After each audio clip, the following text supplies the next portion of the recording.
આજે પાલનપુર મુકામે ભાજપના ગુજરાત પ્રદેશના અધ્યક્ષ જગદીશ વિશ્વકર્માએ તો અટક વિશ્વકર્માએ આ દુનિયાની સૃષ્ટિનું સર્જન કર્યું છે.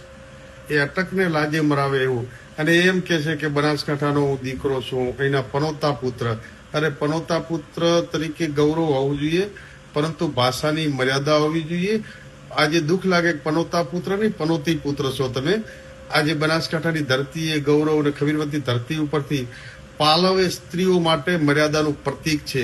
આજે તમે બનાસની બેન જ્ઞાનીબેન વિશે અને જિજ્ઞેશ મેવાણી વિશે બેફામ વાણી વર્તન કરો, પરંતુ પાલવ એ તો સમગ્ર ભારતની સનાતન ધર્મની સંસ્કૃતિનું પ્રતીક છે. પાલવ એ પાલવમાંથી સીટો ખેંચી લીધી, કહીને સમગ્ર ભારતની સ્ત્રીઓનું અપમાન કર્યું છે.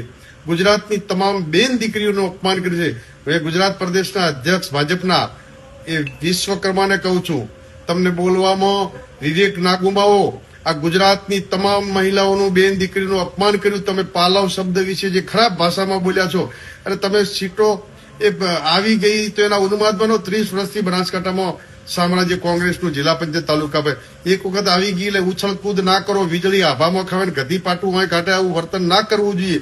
તમે વડગામના દીકરા છો એટલે વડગામમાં તાલુકા પંચાયત કોંગ્રેસની છે, જિલ્લા પંચાયતની 50%.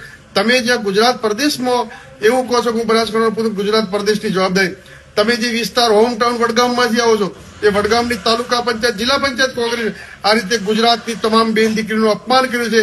એ જગદીશ વિશ્વકર્માને કહું છું કે ગુજરાતની 7 કરોડ જનતાની અને ગુજરાતની તમામ બેન દીકરીની માફી માંગો, નહીં તો સમગ્ર ગુજરાતની બેન દીકરીનું આપે અપમાન કર્યું છે એનો જડબોતોડ જવાબ તમામ સનાતન ધર્મ અને ગુજરાતની તમામ બેન દીકરીઓ આપશે.